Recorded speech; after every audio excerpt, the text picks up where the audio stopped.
കേന്ദ്ര സർക്കാരിൻ്റെ special gas സിലിണ്ടറുകൾ അതും സാധാരണ ഉപയോഗിക്കുന്ന 14.2 കിലോഗ്രാം ഭാരം വരുന്ന അത്തരത്തിലുള്ള ഗ്യാസ് സിലിണ്ടർ അത് ഇന്ത്യൻ ആയിക്കോട്ടെ HP ആയിക്കോട്ടെ ഭാരത് ആയിക്കോട്ടെ 600 രൂപയിൽ നമ്മളുടെ വീടുകളിലേക്ക് നൽകുന്ന കേന്ദ്ര സർക്കാരിൻ്റെ പദ്ധതി അതിലേക്ക് അപേക്ഷ വയ്ക്കാൻ താല്പര്യമുള്ളവർക്ക് അർഹതയുള്ളവർക്ക് അപേക്ഷകൾ വയ്ക്കാം.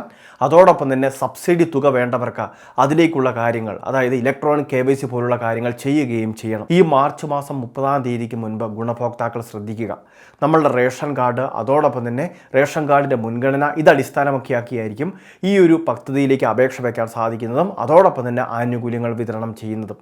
300 രൂപയോളം ഒരു ഗ്യാസ് സിലിണ്ടറിന് സബ്സിഡി അത് ഗുണഭോക്താവിൻ്റെ ബാങ്ക് അക്കൗണ്ടിലേക്ക് കേന്ദ്ര സർക്കാർ നിക്ഷേപിക്കും.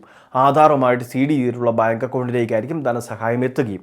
എന്താണ് കേന്ദ്ര സർക്കാരിൻ്റെ ഈ പദ്ധതി എന്ന് നമുക്കൊന്ന് പരിശോധിക്കാം. പ്രധാനമന്ത്രി ഉജ്ജ്വൽ യോജന എന്ന് പറയുന്ന പദ്ധതിയാണിത്. 10 കോടിക്ക് മുകളിൽ ഗുണഭോക്താക്കളാണ് നിലവിലുള്ളത്.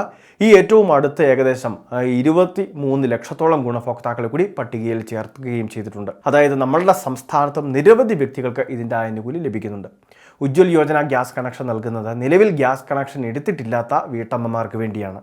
അതും അവരുടെ റേഷൻ കാർഡ് മുൻഗണനാ വിഭാഗത്തിലാണ് എങ്കിൽ AY BPL വിഭാഗത്തിലാണെങ്കിലാണ് ഈ സ്കീമിലേക്ക് രജിസ്റ്റർ ചെയ്യുന്നതിന് വേണ്ടി സാധിക്കുന്നത്.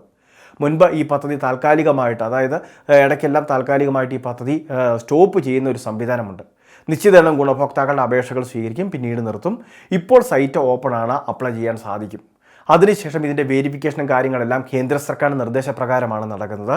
അതിനുശേഷം വീണ്ടും നിശ്ചിത എണ്ണം ഗുണഭോക്താക്കളെ ഇതിലേക്ക് ചേർത്തുകൊണ്ടിരിക്കുകയാണ്. ഇതുമായി ബന്ധപ്പെട്ട അറിയിപ്പ് നമുക്ക് ലഭിക്കുകയും ചെയ്യും. അതിനുശേഷമായിരിക്കും നമുക്ക് ഇത്തരത്തിൽ ഈ ഒരു പദ്ധതിയിലെ അംഗത്വവും അതോടൊപ്പം തന്നെ മറ്റ് ഇതിൻ്റെ ഭാഗമായിട്ടുള്ള ഗ്യാസ് സിലിണ്ടർ അതോടൊപ്പം തന്നെ ഗ്യാസ് സ്റ്റൗ പോലുള്ള ആനുകൂല്യങ്ങൾ ലഭിക്കുക. അപ്പോൾ ഇതെല്ലാം തന്നെ കേന്ദ്ര സർക്കാർ ആദ്യഘട്ടത്തിൽ നമുക്ക് നൽകുന്നുണ്ട്. അത് ഇൻസ്റ്റാൾമെൻറ്റ് വ്യവസ്ഥയിലാണ്, പലിശയൊന്നുമില്ല. നിശ്ചിത തവണകളായിട്ട് തിരിച്ചടച്ചാൽ മതിയാകും. ഇനി അത് മാത്രമല്ല, പിന്നീട് നമുക്ക് ഗ്യാസ് സിലിണ്ടറുകൾ ഓരോന്ന് വാങ്ങുമ്പോൾ ഇപ്പോഴുള്ള കേന്ദ്ര സർക്കാരിൻ്റെ സബ്സിഡി 300 രൂപയാണ്. വർഷത്തിൽ 9 സിലിണ്ടറുകൾക്ക് വരെ സബ്സിഡി ലഭിക്കുകയും ചെയ്യും. അതിനുശേഷം വാങ്ങുന്ന സിലിണ്ടറുകൾക്ക് നോർമൽ റേറ്റ് ആയിരിക്കും ഈടാക്കുക, അതായത് 800 രൂപയോളം പിന്നീടാവും. അപ്പോൾ സബ്സിഡി ഇല്ലാത്ത സിലിണ്ടറുകൾ ലഭ്യമായി കഴിയുമ്പോൾ അതായത് 9 സിലിണ്ടറിന് മുകളിൽ വാങ്ങിക്കഴിയുമ്പോൾ നമുക്ക് 900 രൂപയ്ക്ക് മുകളിലേക്ക് വരും. അപ്പോൾ ആ കാര്യം കൂടി ഗുണഭോക്താക്കൾ ശ്രദ്ധിക്കണം. അപ്പോൾ ഇങ്ങനെ ആനുകൂല്യം വാങ്ങുന്ന വ്യക്തികൾക്ക് ഇലക്ട്രോണിക് KYC പുതുക്കാനുള്ള സമയം അതായത് ഇലക്ട്രോണിക് KYC ഒരിക്കൽ പോലും ചെയ്തിട്ടില്ല എങ്കിൽ ഇത് ചെയ്യാനുള്ള സമയപരിധി മാർച്ച് മാസം 30 വരെയാണ്. അത് ചെയ്യാത്തവർക്ക് സബ്സിഡി മുടങ്ങുമെന്ന് കേന്ദ്ര സർക്കാർ മുന്നറിയിപ്പ് നൽകിയിട്ടുണ്ട്. അതുകൊണ്ട് തന്നെ തീർച്ചയായിട്ടും അങ്ങനെയുള്ളവർ ഇലക്ട്രോണിക് KYC ചെയ്യുന്നതിന് വേണ്ടി ശ്രദ്ധിക്കുക. ഏത് ഗ്യാസ് ഏജൻസിയാണോ ഗ്യാസ് ഏജൻസിയിൽ നേരിട്ട് പോയി ഇത് ചെയ്യാം.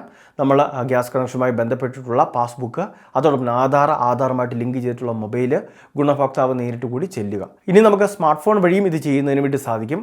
ആധാർ ഫേസ് RD എന്ന് പറയുന്ന ആപ്ലിക്കേഷനും അതോടൊപ്പം തന്നെ ഗ്യാസ് സിലിണ്ടർ ഏത് കമ്പനിയുടെയാണോ ആ കമ്പനിയുടെ തന്നെ ആപ്ലിക്കേഷൻ ലഭ്യമാണ്. ആ ആപ്ലിക്കേഷനൂടെ ഫോണിൽ ഉണ്ടായിരിക്കണം.